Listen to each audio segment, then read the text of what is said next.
This just in, a small indie developer whom got their name from the Dairy Queen menu may have a hit on their hands with the upcoming release of their brand new video game titled Diablo 4. Now this is huge news for me because, as you all know, I have taken great risks at deciding to cover this game for this YouTube channel for the foreseeable future. So here's to hoping that Diablo 4 is the game that can help jumpstart this small studio into big things in the future. And speaking on future for a moment, apparently this YouTube channel has a bright one, because the last 2 Diablo videos that I posted are 2 of the top 6 most viewed videos on this channel. That is absolutely incredible to see. I thank all of you. And with that, we also hit over 1,000 subscribers. 1,000. I have to repeat that. I can't even wrap my head around that number. And I get it. I know what it sounds like from the outside looking in. This sounds like the littlest and most cliche possible thing. But honestly, I truly mean thank you for the support. I don't even understand why there's this many people that have subscribed to us. However, I need to address the elephant in the room. Console. As I've stated in the comments, yes, I'm going to take the L on this one. I am from the Midwest of the United States, and there are definitely times where my brain does not operate correctly and sends incorrect information to my mouth. And so yes, I did pronounce it council, and I very much apologize for that. I heard it in the editing process, and honestly, I just had a lot going on in my life. I had to just deal with it. I kind of assumed this was coming. I accept this. You guys got me for that one. You know, speaking of the comments, while I was perusing through the comments on these videos, I saw Chris Wilson brought up a really good point: the lack of a transparent map in Diablo 4. And correct me if I'm wrong, which I have no doubt you will. I don't remember that actually being a thing in D4, so I really hope they do bring that back. I'm actually playing through Diablo 2 right now. As you can see on screen in the top left corner, that is something I absolutely utilize all the time. And so I hope this is something they bring back to Diablo 4. And to sort of piggyback off that comment, an interesting quality of life feature this individual brings up was the idea of deleting gear while in the open world.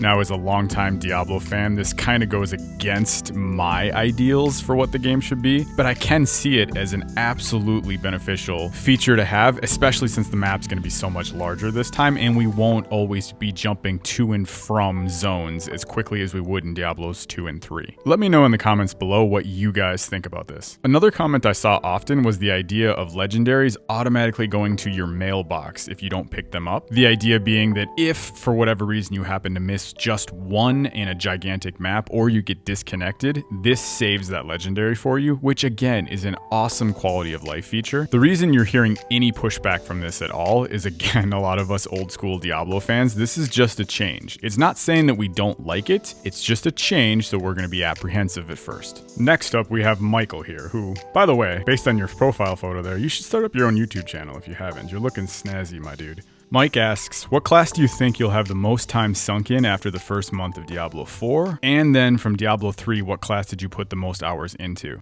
Let me think about that one.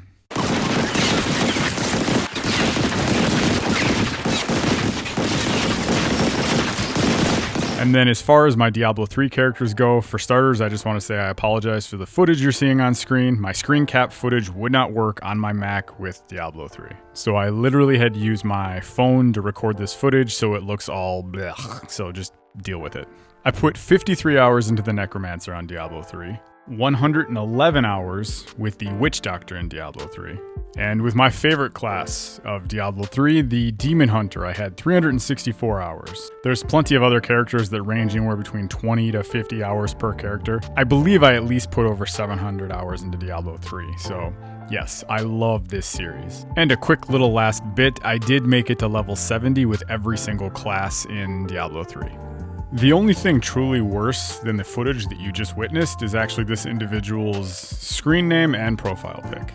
I am well aware this is a troll account, but after seeing the footage you just saw, the fact that they unsubbed and disliked the video, I understand if more people want to do that now. Anyways, this comment came from the video where I gave my thoughts on the beta as a whole. I had basically made a snide comment about just class balance and how I know a lot of people were making fun of how terrible the Druid was, and before people found out about the Whirlwind craziness with the Barbarian, how it seemed to be underpowered as well. And so my whole thing was I just shot back, hey, every season of Diablo 3, there was always a best and worst class, and then there was a best and worst build within each class. The same thing's gonna happen here. Now, that's not to say for a casual player there's not going to be plenty of other options for us, because there will. But the reality is simple. This wet dream of every single class being exactly equal is a dream that Granny is never going to be able to fully live.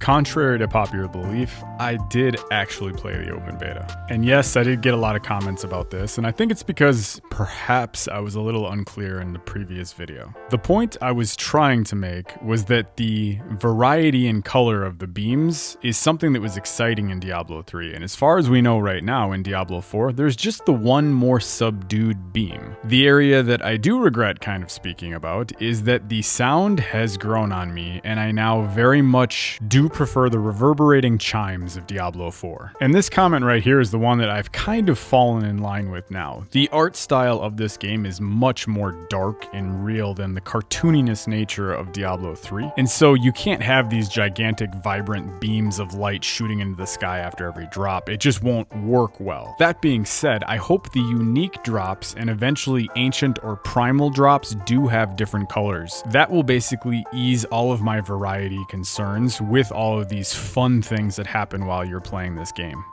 And to wrap this up, I just want to say this. The vast majority of people that we have heard from have been overwhelmingly positive towards all of the videos that we have been creating on this channel, and I wanted to thank all of you. I don't think I can emphasize enough, we started this as a podcast, and so if you actually scroll all the way down to the very beginning of this YouTube channel, all it is podcast audio that we just threw onto the channel.